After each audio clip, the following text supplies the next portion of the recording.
स्वलिखित कविता तुमच्या पुढे सादर करण्याचा एक प्रयत्न करते. कवितेचं शीर्षक आहे बाबा. बाबा हा शब्द उच्चारायला जेवढा सोपा तेवढा समजायला कठीण. जगताना त्याच्या कर्तृत्वाची उंची, कुटुंबाप्रती त्यागाची लांबी आणि प्रेमाची रुंदी कधी कोणाला मोजता यायला जमलं का हो? बाबा, बाबा तू ना मला एक सुंदर प्रचंड मोठा झाड वाटतोस, पण वटवृक्षाप्रमाणे मजबूत, वटवृक्षाप्रमाणे खूप जगणारा, पण नेहमी स्वतः उन्हाचे चटके खाऊन आपल्या बाळांना शांत अशी सावली देणारा वटवृक्ष.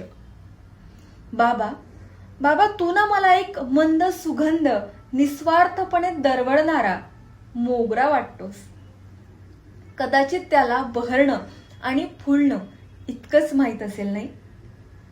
बाबा, तू ना मला प्रचंड मोठा पांढरा शुभ्र फेसाळलेला खळवळलेला समुद्र वाटतोस. नदी नाले, ओढे, झरे या सगळ्यांना आपल्यात सामावून घेणारा समुद्र. आलाच कधी राग तर भरती आणि परिस्थितीची जाणीव होताच शांत अशी ओहटी. इतकं सगळं कसं रे तू सामावून घेतोस बाबा? बाबा, तू ना कधीही कुणालाही न सुटलेलं कोडं आहेस.